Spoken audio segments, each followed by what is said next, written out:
Shalom, Ibu Bapak, Saudara-saudari yang dikasihi Tuhan Yesus Kristus. Harapan dan doa saya, Ibu Bapak, Saudara-saudari dalam keadaan baik-baik, dalam keadaan sehat-sehat, dan dalam lindungan Tuhan. Namun, apabila kondisi kesehatannya terganggu atau sedang menghadapi berbagai macam pergumulan hidup, tetaplah bersabar menghadapinya sambil berharap dan berdoa, serta berserah kepada Tuhan Yesus yang penuh kasih dan yang maha kuasa, serta yang berdaulat atas kehidupan kita ini. Puji syukur kepada Tuhan, saat ini kita berjumpa kembali dengan saya, MBS, melalui program Pesan Suara 5 Menit via YouTube hari ini yang ke-96. Sebelum mendengarkan firman Tuhan, mari kita berdoa.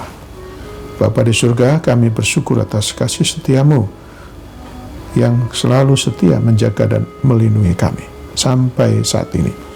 Sekarang kami mau mendengarkan firman-Mu. Kiranya Tuhan berkenan berbicara kepada kami dalam nama Tuhan Yesus. Amin. Renungan kita hari ini dari 2 Timotius 4 ayat yang ke-7 yang berkata demikian. Aku telah mengakhiri pertandingan yang baik. Aku telah mencapai garis akhir. Dan aku telah memelihara iman. Tema renungan kita hari ini, bertahan sampai garis akhir. Saat ini kita hidup di penghujung zaman, di mana tanda-tanda kedatangan Tuhan kali kedua sudah tampak nyata dan akan segera digenapi. Langit dan bumi akan segera berlalu, dan Tuhan akan datang menjemput kita umatnya. Alkitab berkata dalam 1 Yohanes 2 ayat 18 demikian. Anak-anakku, waktu ini adalah waktu yang terakhir, dan seperti yang telah kamu dengar, seorang antikristus akan datang. Sekarang telah bangkit banyak antikristus. Itulah tandanya bahwa waktu ini benar-benar adalah waktu yang terakhir.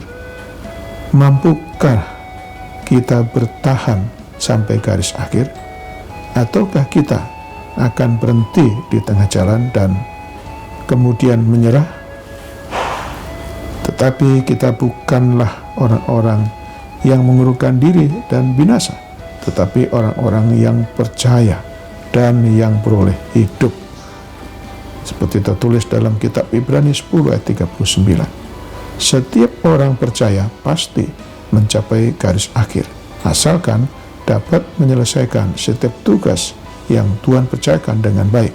Alkitab menyatakan waktunya sudah teramat singkat. Di waktu yang singkat ini, apakah kita lebih baik tidak usah bekerja sambil menunggu Tuhan datang menjemput kita? Atau sebaliknya, kita lebih giat lagi bekerja karena waktu yang tersedia tinggal sedikit saja?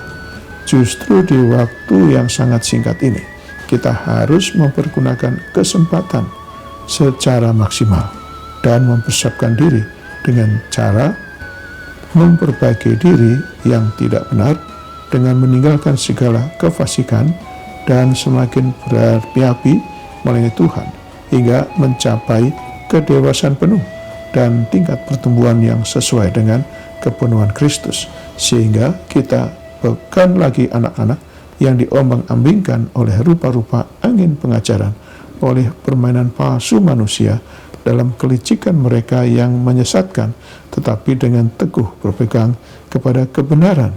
Di dalam kasih kita bertumbuh di dalam segala hal ke arah Dia, Kristus yang adalah kepala. Tertulis dalam Efesus 4:13 sampai dengan 15. Waktu saat ini atau waktu yang sisa ini hendaklah kita pergunakan sebaik mungkin. Dengan demikian, kapanpun Tuhan datang, kita sudah dalam keadaan siap, sedia.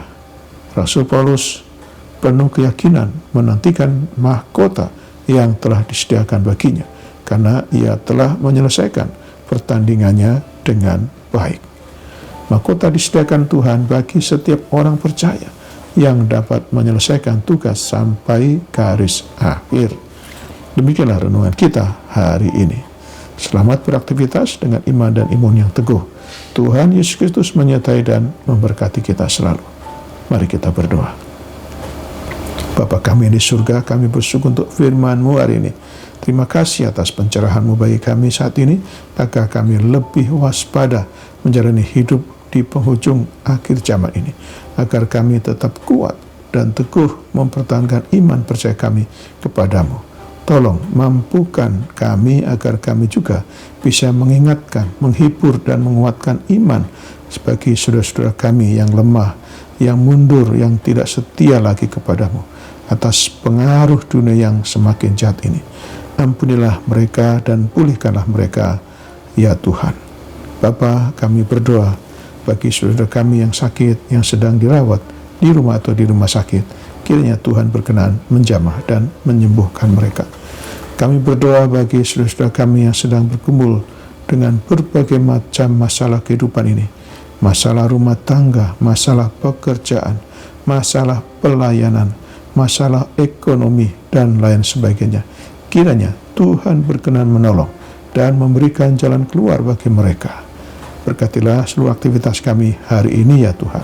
Dalam nama Tuhan Yesus Kristus yang telah mengajarkan kami berdoa. Bapa kami di surga, dikuduskanlah namamu. Datanglah kerajaan-Mu, jadilah kehendak-Mu di bumi seperti di surga. Berikanlah kami pada hari ini makanan kami yang secukupnya, dan ampunilah kami akan kesalahan kami seperti kami juga mengampuni orang yang bersalah kepada kami. Dan janganlah membawa kami ke dalam pencobaan, tetapi lepaskanlah kami daripada yang jahat, karena Engkaulah yang punya kerajaan dan kuasa dan kemuliaan sampai selama-lamanya. Sekarang terimalah berkat dari Tuhan. Tuhan memberkati engkau dan melindungi engkau. Tuhan menyinari engkau dengan wajah-Nya dan memberi engkau kasih karunia. Tuhan menghadapkan wajah-Nya kepadamu dan memberi engkau damai sejahtera. Berkat anugerah dari Bapa Surgawi, cinta kasih karunia Tuhan Yesus Kristus, dalam persekutuan dan penghiburan dari Roh Kudus, menyertai kita semua dari saat ini sampai selama-lamanya. Amin. Sampai jumpa.